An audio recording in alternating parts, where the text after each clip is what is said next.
how many parents don't know that these things even exist. A lot of parents that do know they exist, it's a very hypothetical, abstract thing, and they don't realize like it's not real in the way that when you walk into a classroom and you see how engaged and excited these kids are, it becomes very real, very fast that this is possible. I think a lot of people don't realize how possible it is for kids to be that engaged and excited about what they're learning and the way that they're learning it. Hello and welcome to the rebelEducator podcast. In this episode, I'm talking to Brett Kopf, the co-founder of Omella, which is basically a tool that's in the business of making the admin side of running a business as easy as possible so that people who want to build micro schools and start alternative schools of their own aren't stuck in the weeds on the business admin side and can focus on the actual education that they care about. We spend a lot of time talking about the concept of micro schools. We talk about all of the different micro schools that Brett has visited over the past couple of years. We talk about the thousands of school operators and teachers and parents that he's spoken to and some of the lessons that he's learned from these people. And we spend a lot of time exploring the changing landscape of education and what the future might hold. Let's start with Remind, because you just brought it up before we started recording. Sure. You built a platform that's used. It's 80% of schools in the US use it, right? Tell us, can you share a little bit about, first of all, what it is?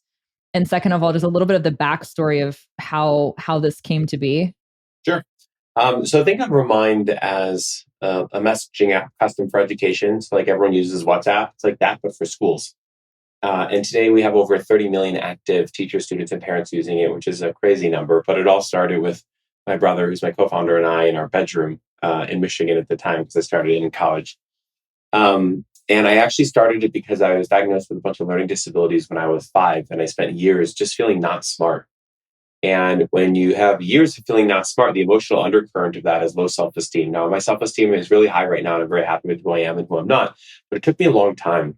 And by the time I got to college, I basically kind of had this fork in the road where I thought, I'm either going to drop out and do who knows what, or I'm just going to solve this problem.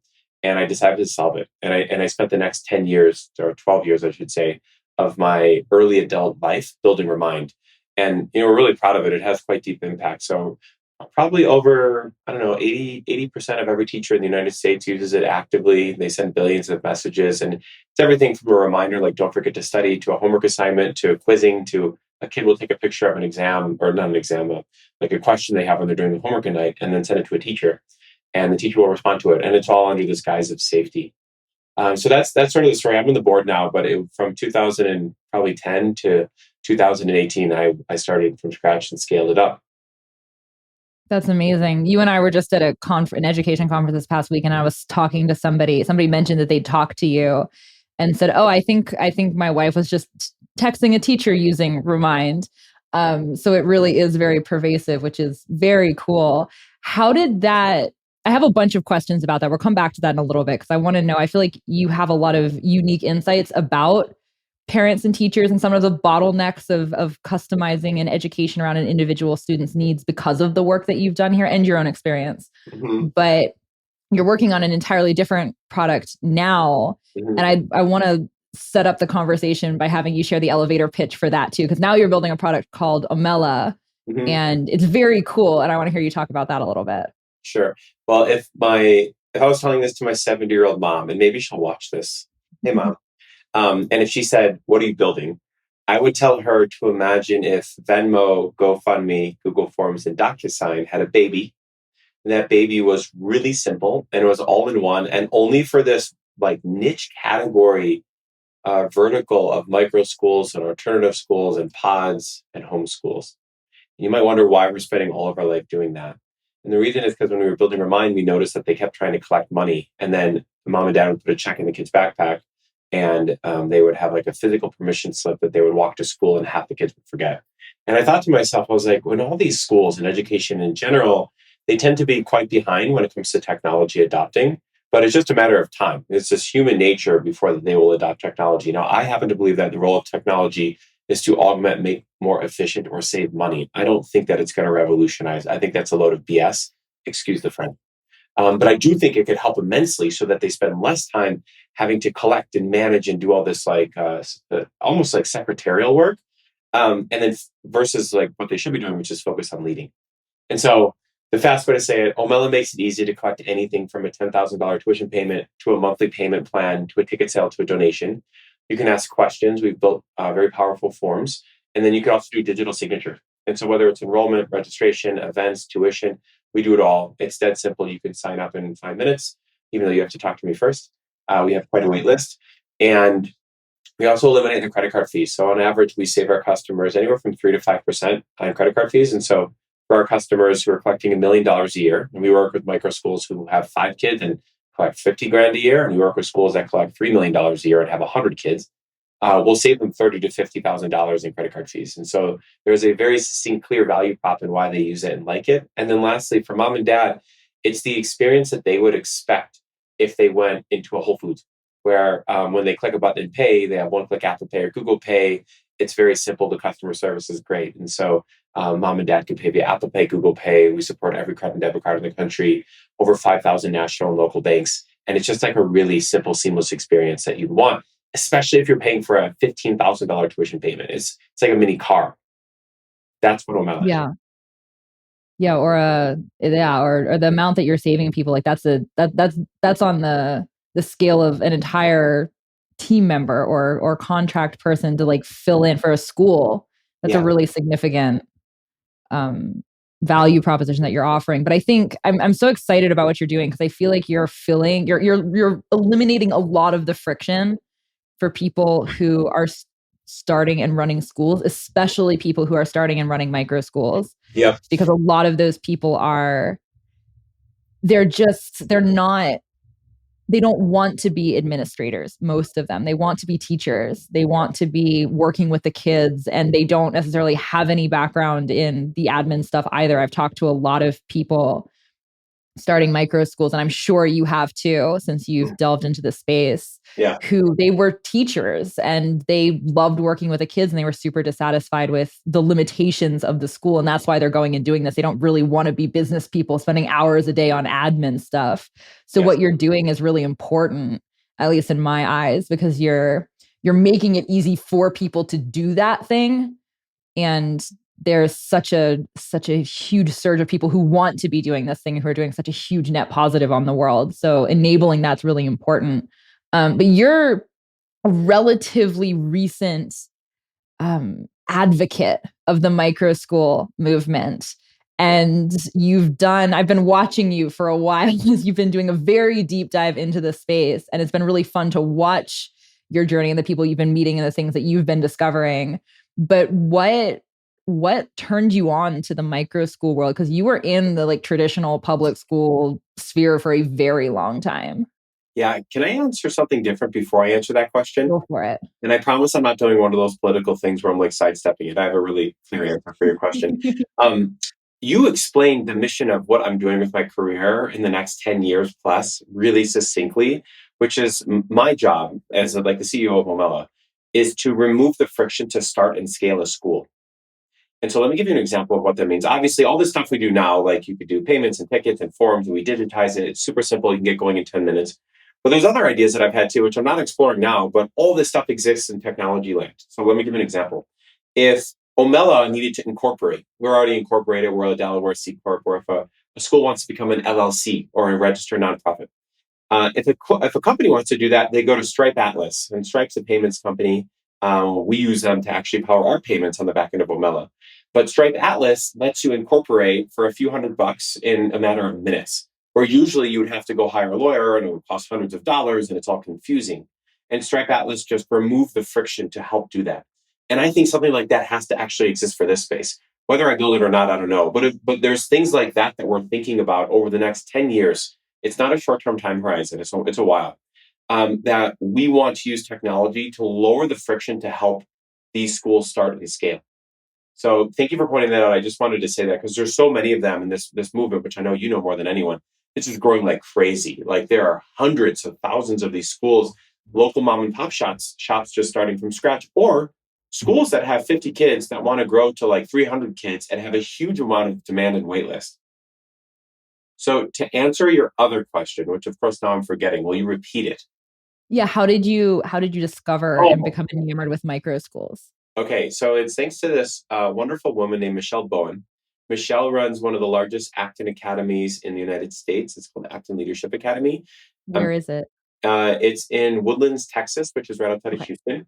And then she also has a second school in, I think, Spring, Texas. And so she has 120 kids split between each school.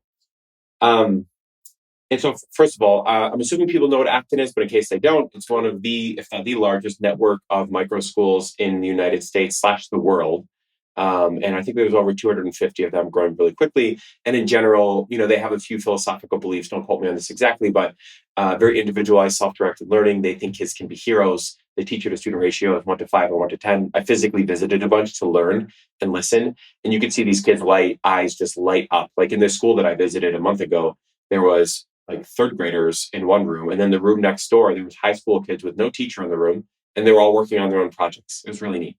So I met Michelle 24 months ago, I think, through some random introduction, and my world was just like, oh my gosh. And the reason it was oh my gosh for a few reasons. One, I had a really hard time in school. Now, I believe everyone should have choice and do what they want. I'm not saying there's better or worse. I had a lot of unique learning differences, and I think I would have done much better in a school like this if it existed. And maybe it did, but I didn't know about that then. Second, I have a young boy. He's 19 months, and I'm thinking about that as a father now and what type of education I want him to have, and specifically loving learning.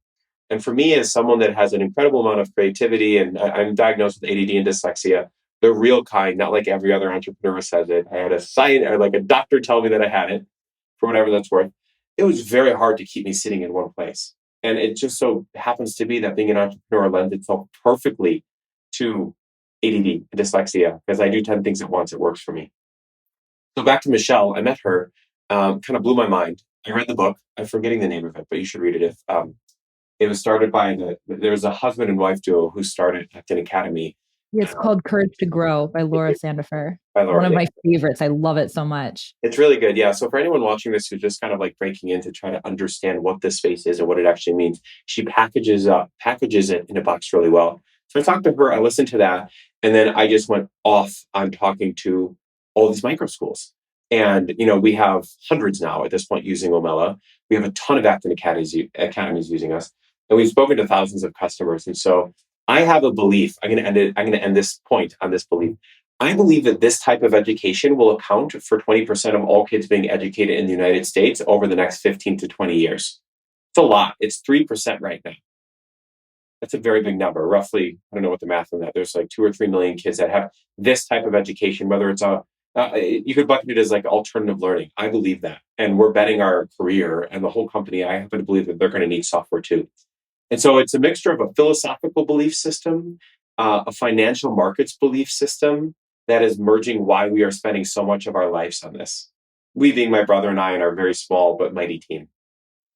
What, how have you come to that conclusion? You said 20% of students in the next 15 to 20 years are going to be educated in micro schools specifically or in alternative schools in general? Like, is that including online schools? Yeah. Tell me more about this. Um, so it wasn't necessarily a scientific approach. So first of all, to answer that question, you should know who I am as a founder. I am a very bottoms up grassroots entrepreneur where I've spoken to probably over 2,000 human beings one-on-one in the last 3 years. I started Omella in 2019.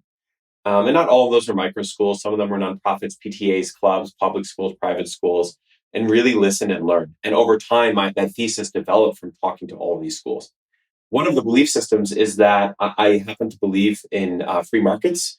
And I think that from talking to so many of them and a lot of parents, they're just like fed up and upset. Now, not all of them. Some people are super happy with the typical, name your private Jewish or Catholic school that will charge $50,000 a year tuition, or your public school that's like really good. Right down the street from where I live, there's a very highly rated public school. For some parents, they're super happy with it. But I believe that the market will demand it for their children. And then if you just kind of zoom out and say, like, well, how does the world operate now? There are certain expectations that we have that aren't necessarily aligned with what typical education is. And so when I say this school, I don't mean it's necessarily a micro school. It could be online, it could be hybrid, it could be a pod school. I'm bucketing it into that 18 to 20%.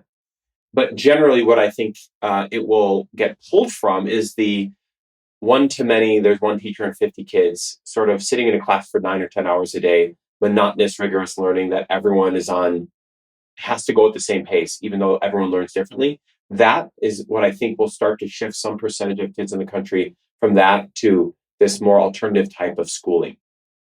So that's what I think.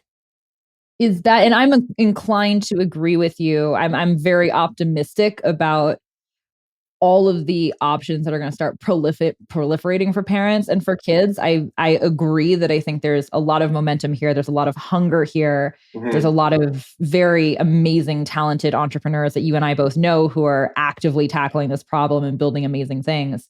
So I'm asking these specific questions not from a place of disagreement at all. But I'm there's so many pieces of this that I want to delve into, and I think there are a lot of people who probably will be listening to this who won't necessarily agree with us. Yeah.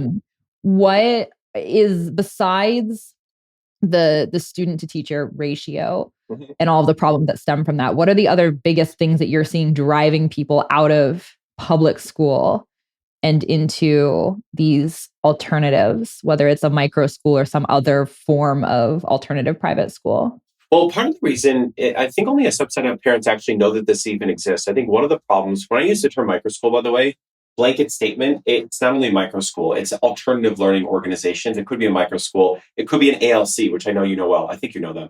Like they're Yeah, like, Agile Learning Center. yes, thank you. Um, so I think it's that parents, they don't even know that this exists. A lot of them don't even know. And so I think that there's a broad thematic issue, which I think will hopefully change. Maybe you're going to help with it because you're good at this, is that most people don't even know that these options exist for their kids. There almost needs to be like a digital routing system that says, if you have this problem, click this button and go here. And then here's all your options. This is what they are. Here are the definitions. Yeah. And then, What go ahead. can I interrupt you there for a second? Mm. Because I want to go deeper into that. What are the biggest problems that you see? Like if such a digital routing system did exist, what are Mhm. like the big buckets of problems that you think are driving parents out of to look for alternatives? Yeah, I think the main thing, and I will be, just to preface this, I usually talk to the teacher who's taught for 10 years and is now starting a school. I don't talk to parents as often. But the biggest thing is the that I've heard from parents is just the malaise in their kids' eyes when they come home and they're exhausted and they just don't love learning. And then when you go visit an active academy or a micro school I visited yesterday, one of our new customers in Denver, I live in Colorado. There's this tiny micro school. They've been around for 8 years. They were ahead of their time in this little community. These kids were just beaming with energy. And the teacher, her name's Anne. This I didn't coin this, Anne did. And I'm sorry, she wasn't the teacher. She's the school owner. She started it. She's amazing. She said that the best way to tell is when you ask a kid what their favorite part of the school day is. And in her opinion, the public school kid would say recess. For them, it's never recess. It's one of the actual classes or art class or like they were reading a Miss Fizzle book when I actually was doing a tour of the school. And I thought that that was really interesting. And so I think it's just like malaise where parents just aren't happy because they're seeing the kids' eyes just sort of there's nothing behind it because they're so bored and exhausted. I do want to be careful though in that I'm not someone who polarizingly believes, if polarizingly is a word, that alternative learning it has to be mandated for everyone. Like it's yes and there should just be choice and options for people to make the decision. But in order for there to be choice, they even have to know that it exists, which I think is a big part of why Rebel exists. Is like I don't think a lot of parents even know that these options exist.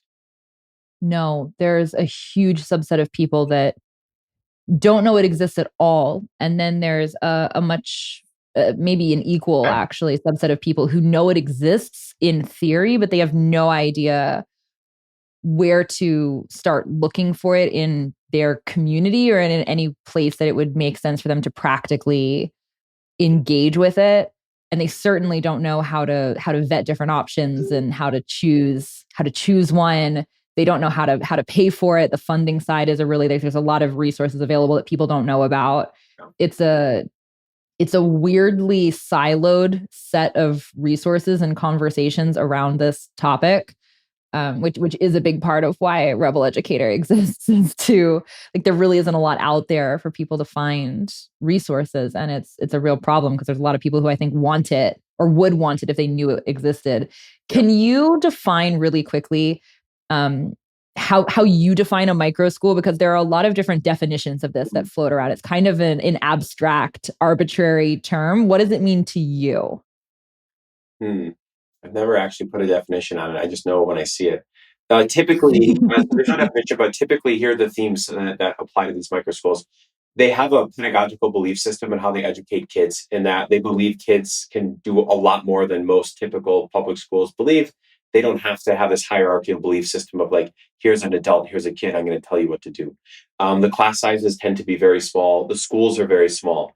And so there could be like 5 to 10 kids per quote class, maybe in the high end 50 kids per school, if that. And so the teacher to student ratio is very small. Almost all of them fit those categories, those like 3 or 4 categories.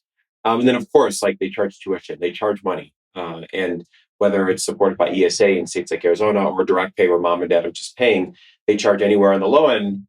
I mean, on the lowest end, $3,000 a year, but we also have customers more typically who will charge 5 grand a year. But then in the high end, 30 grand. More typically, it's like $5 to $10,000 a year for tuition, which might sound like a lot, but in often cases, like a lot of these schools are just inching by because it's hard to start what really is a small business from scratch. Usually these are like for profit, even though some of them are nonprofit. Um, that is how I would define it. But just zooming out, it's so fragmented and it's really the wild, wild west right now. It feels like a new market is literally being created. Now, I know technically that's not a true statement because this type of education has existed since over, I think, like 1992. But like homeschooling specifically, it started, I think, around then. Don't quote me on that, but like roughly in that era.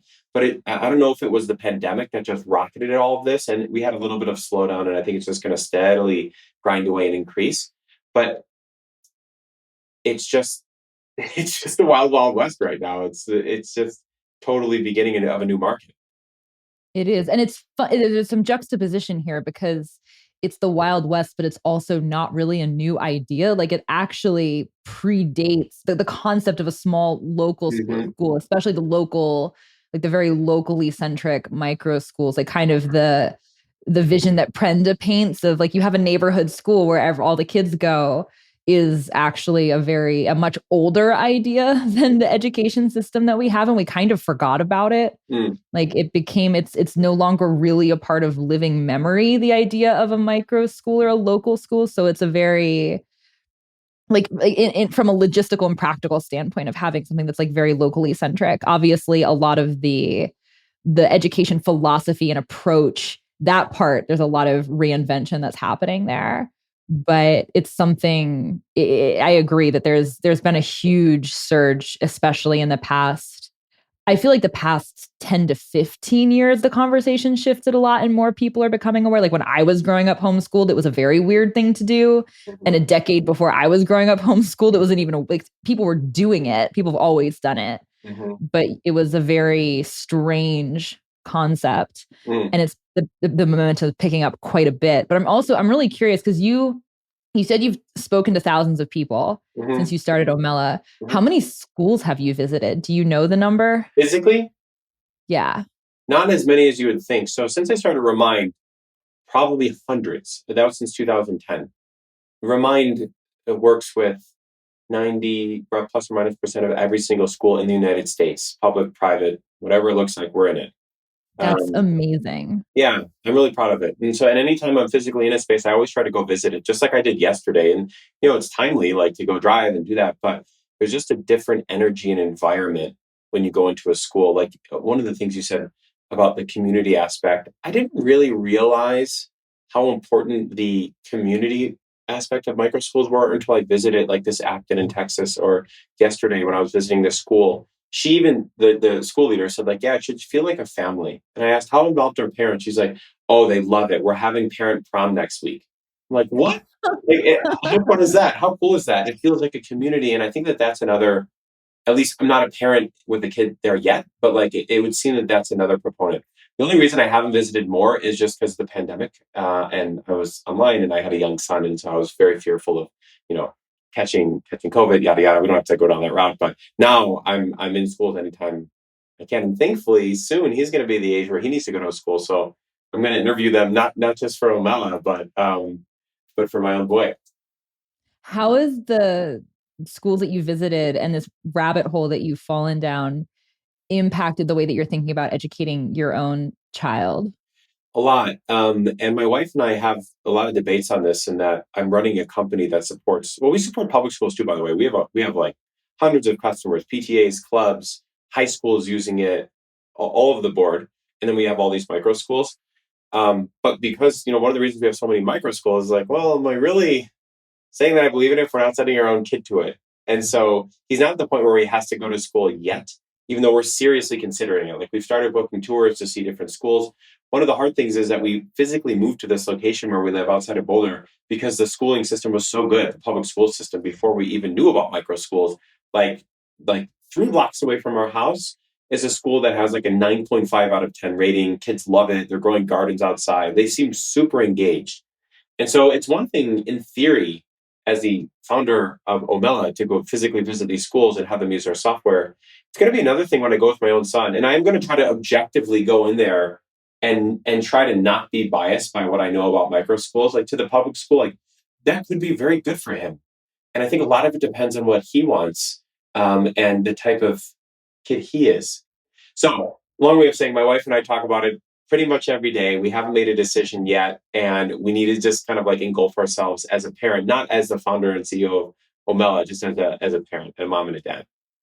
I think the point that you just made about it hinging on the kind of kid your son grows to be is so important, because I think, like, I don't know that we've talked about this before. I don't know how on the same page you and I are about this, but my vision of, the coming decades, even of, but certainly the coming decade of this school change movement that's happening, is that the most exciting thing is that we're getting more options for types of Yeah, school, and we're getting this proliferation of and this abundance of innovation and experimentation. And there's project-based schools for kids who are really hands-on, and there's super academic schools for kids who love intellectual rigor and thrive on debate. And there's Montessori schools for young kids, and there's forest schools for young kids, and there's so many different options. yeah, And I think that's really important, because there are so many different types of kids. We're not all one size fits all, which is, I think, one of the biggest shortcomings of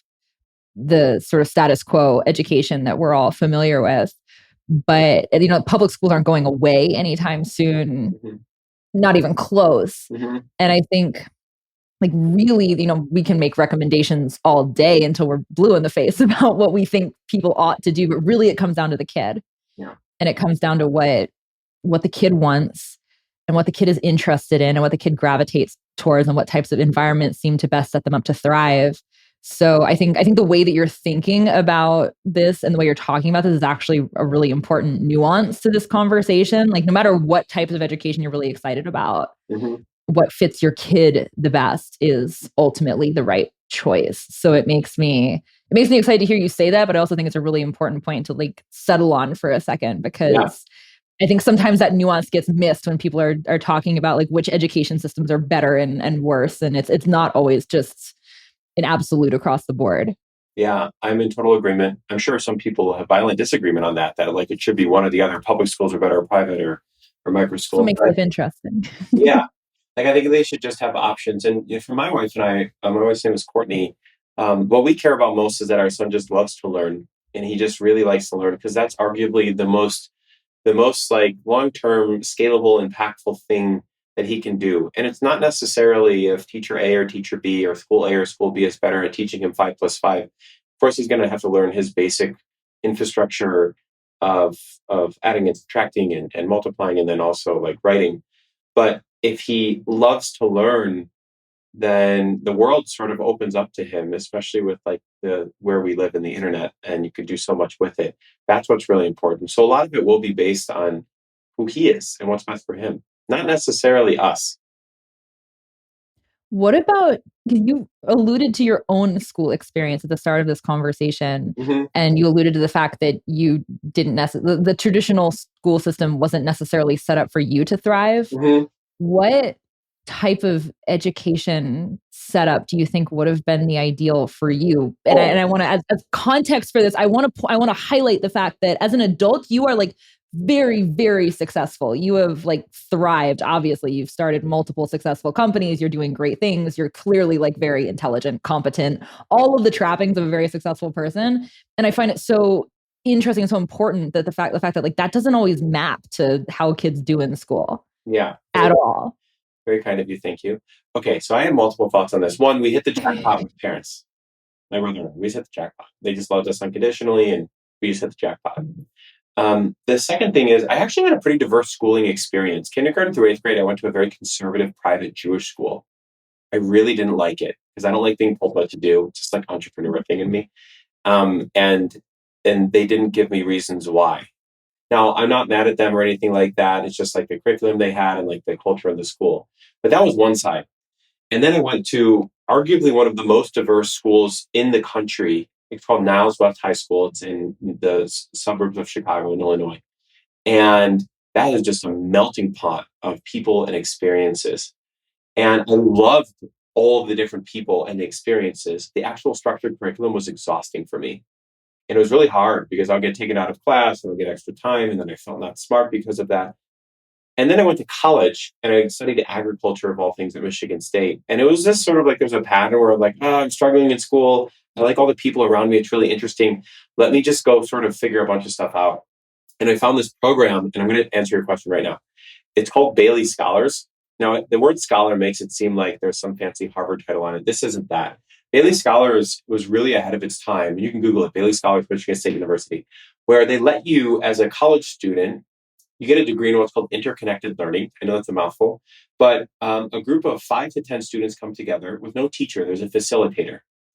And the first day of class, you all come together and everyone says, okay, like, well, what do you want to learn? And Johnny might say, I want to learn about how dairy is made from cows. And then I wanted to learn about technology at the time. This was in 2010. And then the person down the street wanted to learn about banking. And then the other person wanted to know how to cook better. And from that, those 10 students created their own syllabus, their own curriculum. And then the guide, they call them facilitators, and they were adults, they were professors. They are there to kind of act as a supporting shepherd. They weren't necessarily there to tell us what to or not to. And so as an example, to learn how milk is made, we went to visit a farm. And I've never visited a farm before because I'm from the suburbs of Chicago. And we got to see from 2 feet away how a cow produced milk. And we went kayaking. And for one of the things, learning how to cook, all of us got together one night at someone's house, and then we made Indian food. And the mixture of like the freedom to do what we wanted and to follow our own passions in this diverse environment of students that cared about a bunch of different things, it was like getting to throw spaghetti at a wall very quickly and see which one stuck. And that model is what I would have technically loved. And I don't regret anything because I am the way I am and I'm an optimist. But if that model existed for my entire education, oh my gosh. And if that model exists for my son, instead of starting when he's like 18 or 19 in college, but when he starts at like 2, oh my God. Oh my God. And it's a mixture of loving learning, but also learning a lot about yourself. And a big part of that is the physical community of people that are there, that are just like so relentlessly supportive about helping you figure out who you are as a human being, versus necessarily being a structured cog in a wheel that has to go down one path. So that is technically what I would have loved, even though I don't regret any of it. I also think innately, like I'm just a very ambitious person that wants to have wide and deep impact, and that's just part of who I am. It's just how I'm wired, and certain people in my life have helped me kind of realize those things over time. This is kind of a speculative question. I don't expect you to have a concrete answer to this, but I find it so interesting to talk to people who have figured out as adults how they like to navigate the world and what types of things they're interested in, and which clearly you have. I find it fun to speculate about what different education approaches might have led to. If you had that experience at a younger age than your college years, do you think, what do you think that might have opened up for you, or how do you think that might have affected your development or the things that you might have wanted to tackle? Again, it's very speculative. I know you don't, it's hard to know for sure. Maybe you have a concrete answer. I assume it's hard to know for sure, but I'm curious what, if anything, comes to mind. I probably would have just gotten from A to B faster. I probably would have ended up who I am still, but I would have gotten from A to B faster. But that said, I don't know if Remind would have existed, because part of Remind came out of a place of wanting to so badly prove to the world and myself that there's any other kid that felt like I did, I want to build this for them. And it takes a huge amount of, quote, life force. I don't know if that's a real word, but life force, energy, as you know, to build something from scratch, especially at that scale. And so I don't know if those things would have existed. So I think I would have gotten there quicker, but I don't regret any of it because those were all like failures and lessons that sort of got me to the position that fortunately that I am in now. I want to go back to the micro schools because there's a lot more here to talk about, either with the schools that you visited in person or the micro school operators that you've spoken with. Yeah. Are there any schools in particular that stand out to you as being particularly interesting models or approaches? Yeah. Yeah. And in every case, they have an incredible leader. One, you might have met her. I probably introduced you. Her name is Marissa Hess. She runs Urban Cottage in Florida. And I don't know if she dubbed herself a micro school because she offers so many different things. She is sharp as a tack, incredibly smart. And I don't know this for a fact because my kid doesn't go there, but I've interacted with hundreds of educators and someone who's like really knows her stuff on educating and helping to grow a young child. And so I don't think it's necessarily the way that she structured the curriculum that she offers that is so great. Like, I think it's the entrepreneur behind that that kind of drives it. So Marissa is a great example. There's another one, this woman named Paz she runs a school called Montana Hybrid Academy in Montana. And they have such unique offerings. They have this thing called bushcraft, which again, I know nothing about because I'm from the north suburbs of Chicago. And with bushcraft, and have you ever Googled that word before? Do you know what that is? I think I know what it is. I took homeschool classes at a county park where we did really weird stuff like shelter building and tracking and wild edibles and stuff. So I'm Yeah. pretty sure I got some of this, but I don't want to assume what this means in this context. Okay, I think you're accurate though. I had to Google it because I didn't know. Bushcraft, skill at living in the bush. And so Yeah, they pretty have these much. things that create their own hatchets. And they have a thriving school that's growing really well. And so I think the main point is across the board, it seems to always be the entrepreneur. And it could be a former teacher that turned into a school leader or even a small business owner that never taught before in their life. And who I met yesterday, who's just amazing. And I should introduce you to her, by the way, you should talk to her. I And love that. 8 or 9 years ago, I think, or 7 years ago, she started the school. She just saw her kids being not educated the way she wanted. She's like, well, I don't have any credentialing, but I'm just going to do this thing. And it's thriving. It's doing really, really well. So for me, it tends to be the person behind the school that really makes it. What, again, you've talked to a lot of operators and teachers. What are the biggest things that are driving these people to start micro schools? And I imagine there are probably people listening to this who are toying with the idea of starting micro schools. I think there's a lot of people out there, both public school educators who are disillusioned with the system and want out, and parents who aren't necessarily educators, but who have a vision for how they want to educate their kids. And they kind of want to bring other people along for the ride, sort of like the Sandefers did with Yeah. Acton Academy. Yeah. But I'm really curious from your perspective, like, what are the biggest things that you notice are driving people to do this? I think it's the epitome of a free market with the bend that they're very mission driven. I don't think people are doing this necessarily to become gabillionaires to millionaires, but they see a path where they can make a healthy living on their own time with a belief system that they happen to feel very strongly about. And they're probably really good at it. Like a lot of these teachers that we help micro schools that have two kids, like in Nebraska, we have a customer that has two kids right now, first just starting. In this case, this woman taught, her name's Hannah, for 10 years in the school system. And I don't know this for a fact, but like when you speak to her, it's like, oh, you're probably really good. Like you're probably a really good teacher. And she was just frustrated with like the lack of flexibility, and she wanted to have more impact. And so I think that there's financial autonomy that you can get from it. Not to say it's easy. Starting stuff is hard, but that shouldn't make you afraid of doing it. Well, actually, sorry. You should feel however you want. You shouldn't feel fearful, but it's not easy to start something. They wanted the autonomy, the financial freedom, and they just had this strong belief system that this is a better way to educate. And they just did it. And so like just tactical examples of how Omella fits in, most of these schools that we talked to before Omella, and I'm not saying we're like not a huge company yet. Like we have hundreds of customers. We're growing very quickly, but we're not massive. They decided they wanted to start a school. They're like Googling how to get a parent COVID-19 agreement, or they would say how to create an enrollment form, or how to incorporate an LLC, all of these things. And they would just kind of like figure it all out. because they're driven by a higher purpose of they want this education to exist in their local community, oftentimes for their kids first, by the way. That is almost always the case where they have their own kids whose eyes are being glazed over and they want to start it for them. And then all their friends are like, wait, we want to join that. And it's this sort of grassroots movement that bubbles up. Yeah. And I think that what you just described is so important because I think there are a lot of people who would be amazing micro school operators out there who are very bogged down by the thought of all the logistics of starting a business, Yeah. which is, again, why I'm so excited about the work that you're doing because you don't have to be a great business operator who I mean, you have to have obviously like some chops to make it work, but you don't have to be someone who's excited about all of the legalese of setting up LLCs and doing tax filing and all of that to be like that barrier should be as low as possible because we want people for this free market education dream that you and I share to have, we want as many people as possible who have a vision to go build something and then like see what happens. Let's get kids in here and have them learn this way and see what opens up for them. Can I tell you something, Hannah? Yeah, please. Okay, you made me think of something.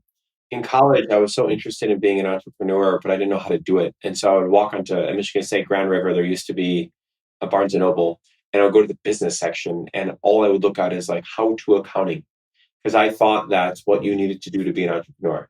Now, it is important to understand like the basics of the numbers and financial metrics and a profit and loss statement. Frankly, I'm still not even that good at it, though. My brother is; he's my co-founder. But what you really need to know, what you need to know how to do is to build something people want. And I know that's an abstract statement. It's Y Combinator. It's a startup incubator. That's their motto. But like you need to figure out how to get people interested in what you have and pay you money. And so if you can figure out how to do that, that is the most critical thing. Like we work with another school called Kaleidoscope Learning. They're in Pennsylvania, and they help kids that have alternative learning needs. With clubs. And so some of the kids have autism and they're not having their needs met with the public school system. And so they have clubs and they have multiple classes a week and they are just growing like crazy. And they have a huge amount of demand. And when I talk to like the two founders, Alice and Melissa, I'm like, you guys have done something that most people haven't done, most humans haven't done, which is you built something that a small group of people really want. That's the hardest part. Of course, it's not easy to scale that, but like that's a solvable thing.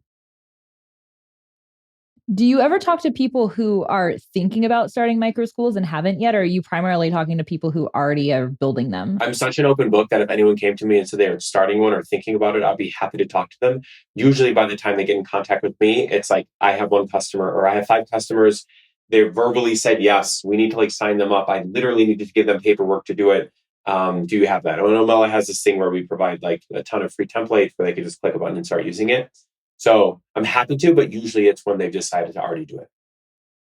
This is kind of a broad question, but like if people did come to you and they were thinking about starting a micro school and they weren't very far along in the process yet, they were sort of like, we'll paint the archetype as somebody who like they are a parent.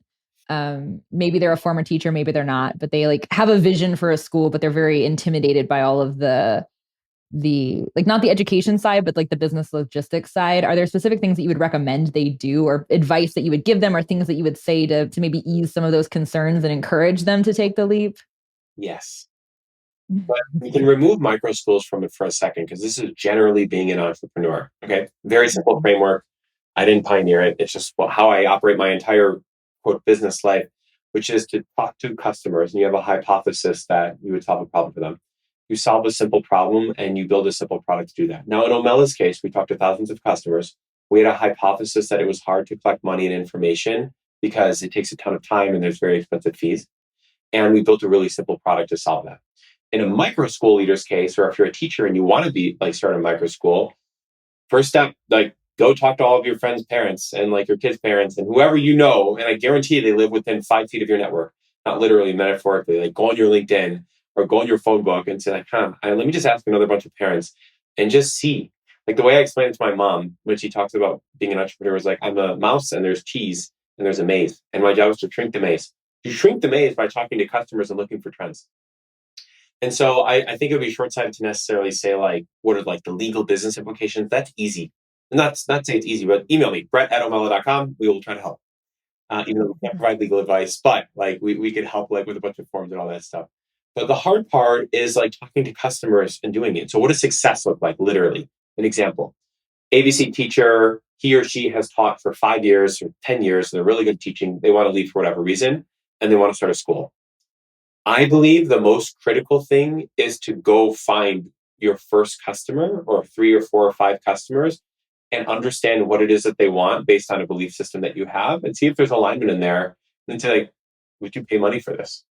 And then, you can figure out how much money by looking at like what local schools charge.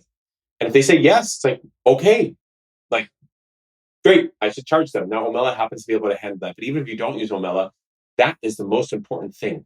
And then it's going to force you to come up with like your content and curriculum. And frankly, I think all the people listening to this who are thinking about it, they'll be good. Content and curriculum and pedagogy and like the educational side of things, that's cakewalk. Like they're going to be able to figure out how to do that. The stuff that might feel a little bit more uncomfortable is like hiring and payroll and management and incorporation. But those are boxes that can be checked. The hardest thing is finding customers and getting them to pay you money. I know that might sound a bit crass because we're educating kids, but if you kind of abstract what a micro school is, you are absolutely having an impact on them, but you're a business. Even if it's a nonprofit, you somehow have to get money in and then you have to pay people that money. And so there's a part of you that has to think like that. Yeah, which I think, again, I think that's probably a sticking point for a lot of people. And I've talked to a lot of people who are in like their first year of launching a micro school, and it's such a learning curve, but it's also at the same time it feels like pretty universally every micro school founder or operator that I've spoken to, there's such a light in their eyes, there's such a fire burning there, there's such a passion for the kids and the vision, and there's like, yes, it's really hard, but it seems like everybody's just so excited about the day-to-day of actually working with the kids. Yeah. And the impact that they're able to see with these students. When you go and visit schools, how much do you interact with the kids? I'm really curious too, if there's trends that you notice with the kids in the schools, because I noticed this when I was first working in education. One of my very first gigs was I taught writing classes to homeschoolers. So after I graduated high school, I started teaching writing to my old homeschool group. And then I got hired to teach writing at an after school program for a bunch of like kids in a very average public school. And the difference between these two groups of kids was so staggering to me. The homeschool kids, like I got hired to teach this class because a mom came to me and said, my kids won't write. I know you're a writer. Will you tutor my kids? And then I did some of the customer discovery thing too, where I went and talked to a bunch of other moms in the homeschool group. Everybody had this problem. So I said, well, why don't I make it a class and everybody can come? And I saw my purpose 100%. It was just to make the kids like writing. Like that was my only goal, was for them at the end of the semester to walk away realizing that writing could be fun. And it was not that challenging a goal really, because I just had to show up every week and have a fun prompt and like signal to them that I was visibly excited about it. And then they'd kind of get into it too. And so we had this like really great adventure where we wrote a bunch of stories together and it was really awesome. And then I went and worked at this after school program, and the little kids, like the first through third graders, I could kind of walk them through the same process and they'd get excited too. But the middle schoolers and the high schoolers, like I couldn't get them to get their hands out of their hands on the table. Like they were miserable. They couldn't care less. And school had just like crushed all of the joy of learning from them. And so I don't know how much you've interacted with the kids at micro schools, like if you see the difference, but I'm curious if there is anything that you've noticed about like the energy of the kids in these schools compared to the energy of kids in traditional schools. I know there's a really blanket sweeping question too, because obviously there are kids in public school who love it, but I'm curious if there's trends that you've noticed. I will answer that question in a second, I promise. But there was a part of my brain that needed to go back, reeling like 30 minutes. I just have to tell you something. You made me think of it when you were saying, talk about your writing. Part of the reason that I believe this like 20% of kids that I mentioned will be educated in this way is because for a lot of these educators or schools that are starting, it is a religious belief. Now, I don't mean literally religion, Christian, Jewish, whatever. I don't mean that. I mean, it is a part of their identity and their belief system. It is a higher mission that they believe that this type of education has to be brought to the forefront. That is really why I believe in it so much. It's like a belief system. To your question, and I just wanted to tell you that, to your question on kids, I have no other way to say it than they just have the same like energy and spark that the school leaders have, the kids have it. And I don't know if that's because the teachers have it or the school leaders have it that the kids have it, but these kids are locked in. I do not usually talk to the kids unless the school leader says it's okay. I try to be a fly in the wall. I try to be respectful because I'm there listening. In Acton Academy is what they would say in their space. This is their space. And thankfully, Michelle slapped my hand a little bit because I was asking her questions in the back of the room. And she goes, "Can you be quiet, please? This is their space. This isn't ours." I was like, "Yeah, that's so good. I would have never thought about that. You're totally right. It is their space." And so usually I don't interact with them, but when the school leaders say it's okay, like they just light up. So let me give you an example. So, I'm not just like making this up. When I visited the Acton Academy, we were in the high school space and there were 4 kids working on their own projects. And we asked one of the kids, like, "What are you working on?"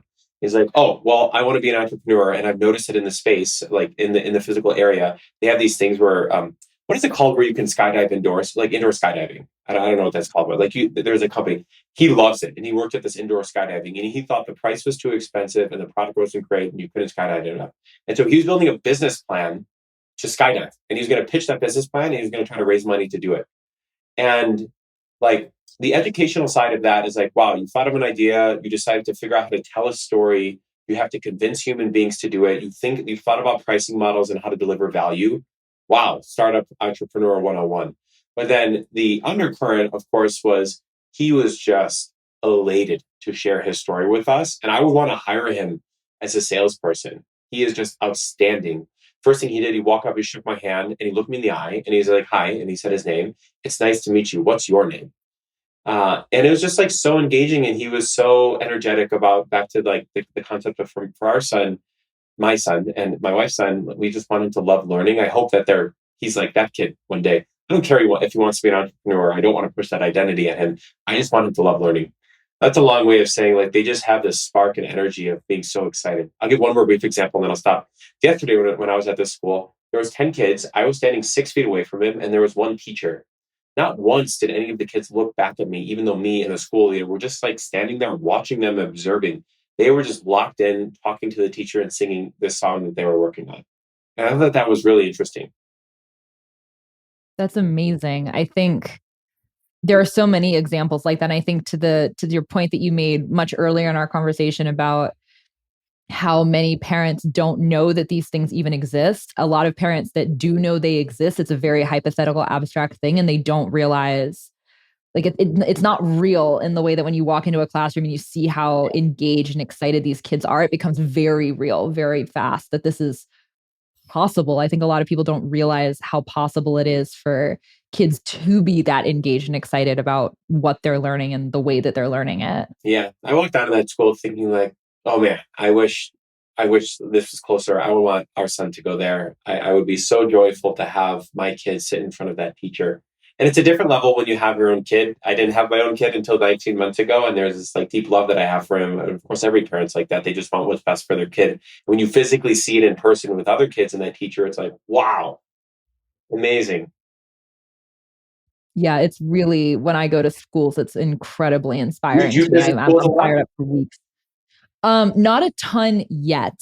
I think that's going to change very quickly. Mm, I visited some, and it's a very inspiring yeah. thing to walk into a school and see the kids and see the setup, and it always fires me up. I know we touched on this a little bit, but I want to go back because you brought us back to your point about like 20% of kids, Mhm, in your opinion, are going to be in alternatives in a decade, and I hope you are right. mhm. Um, but and I know we talked a little bit about like different schools and stuff that you find really interesting, but are there models that you're either particularly bullish on, like agile learning centers or Acton academies or Montessori schools? Like, are there any in particular that really stand out to you as being things that you think are really going to explode? Mm. Or are there models that you just on a personal level would love to see explode because you think they're really awesome and you'd like to see more of this specific type of learning emerging? There was the obvious big ones. There's like the Agile Learning Centers, which is kind of new to me, but we now support a bunch of them, and they're growing really quickly. Omella does, and then there's Acton Academies, and then there's organizations like Higher Ground Education, um, And so there's a lot of these networks that have similar belief systems, but their own bend on it. Like, Higher Ground has their sort of Montessori bend on it. I actually don't have a strong opinion of what I would like to see. I'm not, and I always tell this to any of our customers. It's like they know how to educate kids 100 times better than I do. I'm not a teacher, and my job is to listen to educators or school leaders and build simple software that helps them. And I have, as a parent now, some like belief systems on what my kid might want. But no, I don't actually know. I don't actually have a strong opinion on if there should be more of like um, an ALC model that scales or more of an active model. I believe that there just needs to be way more of those, and I believe that there's little ones right now that will be bigger than those. There will be more than Acton Academy. Like that, they might not have even started yet. It could be starting in 6 months from now. And it might be hard to conceptualize that, but like Walmart once was only a single store, and Amazon once was only a single delivery person, and everything kind of starts with this kernel. So I don't have necessarily an opinion on like the type of specific network that grows, as long as they just grow and there's demand for them. I mean, I think it's even if one or a handful end up being the biggest, like the clear winners in the market, it's going to be a long time before we get there. And there is going to be a lot of different, there are going to be a lot of different models that emerge and expand. And that's been some of the people that you've introduced me to, some of the micro school founders, like talking to them about their visions for expanding. It's really fun to listen to. There's so much breadth and range in the types of visions that people have for these. Like you introduced me to someone in Eagle, Colorado, who's running a school and is thinking about expanding out to other like mountain towns in Colorado. And the vision is to just be like the micro school of mountain towns, Yeah. like catering specifically to the culture and the clientele of people who live in ski towns, Yeah. and the types of kids that are growing up there. And I just think that's like, when you think about it like that, the possibilities are so expansive. Like, what if you had a micro middle school or a micro high school for kids who were really interested in writing, or really interested in like design and advertising or something like that? And like, that's just your niche, and you can really lock down into it, and you can absolutely crush. You can be the absolute best at that. Yeah. And nothing else. And as people become more familiar with this idea of like a marketplace, or a marketplace of options where you can kind of pick and choose all the pieces that fit. Yeah. Like, your kid's really interested in writing, send them to a writing micro school for a year, and then they change their mind and they want to be like, they want to go learn how to build robots. Like, you send them to a different school that enables that, or you have a local network of schools in like this quadrant of your state that's like really catered to the local culture and needs. I just think that's so interesting, and I think there's so much potential there, and it makes me very excited to see what people like. There's so many people with really exciting visions for what this could be. And I'm just really excited to see that unfold over the next few years. That makes two of us. Do you want to know specifically with that school what their main question is that you were referencing in Colorado? The question that they ask students on their application form is? Yeah. The question is, what are you passionate about? And I know that because we build their forms. They do it on Omella. and the school leader specifically, he had shared with me his belief system behind that. And so like, if the kid's interested in kayaking, then like all of their school curriculum, whether it's like math or public presentation or storytelling or reading, is built around kayaking. And I just thought like, wow, that's such a mind-blowing concept versus being told like you have to read this time. Yeah. And it's so possible, especially when you're working with kids at a small scale, which is what micro schools allow. I think we're going to see so much innovation too, and what people are experimenting with, because all of these possibilities open up when you don't have to cater to 3,000 kids. Yeah, for sure. So you can do whatever you want. I want to go back to Omella for a second. Sure. One, has the conversations that you've been having with all of these like people, as like especially micro school owners, but that's been the bulk of our conversation, but like alternative school owners in general, how much, if at all, has that shifted the vision of Omella as you've been like actually working with these people over the last, I don't actually know how many months it's been, or years it's been since you've been working with micro school owners and had a product for them. But like how, if at all, is vision shifting around like what you're providing for them based on what they're actually using and doing? You mean the vision of the company or the product, or both? the product. Well, actually, wherever you want to take that. If I'm curious for whatever that brings up. It shifted in focus because I believe in it so much, and there's a very strong demand in the market right now, and they need it. We're doing something so on the surface, if there's a technology entrepreneur or multiple watching this, you're like, why are you focused on that small niche space? And like, isn't what you're building already built? DocuSign does digital signatures and Venmo does payments. And like, the answer is yes, they do. Um, but we don't think that those do it well in a simple way for the market we care about.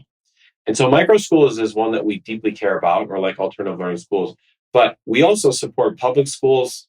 We support PTAs. We support clubs. We even support small businesses. We support a nonprofit consulting firm that helps local nonprofits that have nothing to do with micro schools. They just help raise money for, in this case, I'm just giving one example. In Florida, there's a nonprofit that for people who were incarcerated in the system came out, helps them get jobs. And so, from a product perspective, this is getting a little tactical. The way that we think about building our company is to make sure that it's as simple as Venmo, but as powerful as something like Salesforce. And that's a very hard thing to do, that you could build a consumer product. A consumer product, think of that as like WhatsApp or Facebook or Remind. Like, those are all consumer products. But be able to do all of these things. So right now we have schools running fundraisers, doing ticket sales, doing digital signatures. We have small businesses using it for invoicing. We have micro schools using it for monthly tuition payments. We have surveys going out. It's very flexible in the amount of things it can do. And my lovely 70-year-old mom can use it, meaning it's like dead simple. So it's changed the focus of a company a bit in the respect that like they're really targeting who we're focused on. The product, however, is flexible enough where we can support multiple use cases. Does that make sense? Yeah, totally. Um, I usually ask people this question. Like you've already kind of answered what I usually ask people this question in kind of in regards to the education landscape in general. When I ask them like, what's the dream that you're working towards? What is the vision of the education world that you want to see? And you've already alluded to that when talking about like, well, I think that 20% of kids are going to be in micro schools, and I want to see a proliferation of micro schools. Mhm. But so I'm going to make this a little more personal towards you and what you're building. Um, when you think about the vision of where your company is going and the things that you're going to empower, what's the dream? What gets you excited when you get up in the morning, or you're thinking about it on the weekend, and you're getting jazzed for the week ahead, or you're doing like your quarterly or your annual planning? What's the dream that you're working towards? There's so many answers for this, but I'll try to keep it. You can spend as long as you want on this one. I want to hear all of it. One of the cool things about being an entrepreneur is that there's something that I know in my head, and our team knows because we've talked to so many customers and we built a hypothesis that the world does not know exists yet. I know that it exists, and I will force it to exist. Force is like a strong adjective, but like I will my way on it as long as the customer needs it, which they do. And over time, just like we do with Remind, it will exist in the world. But that comes from a humble place of talking to so many of these school leaders and understanding their problems.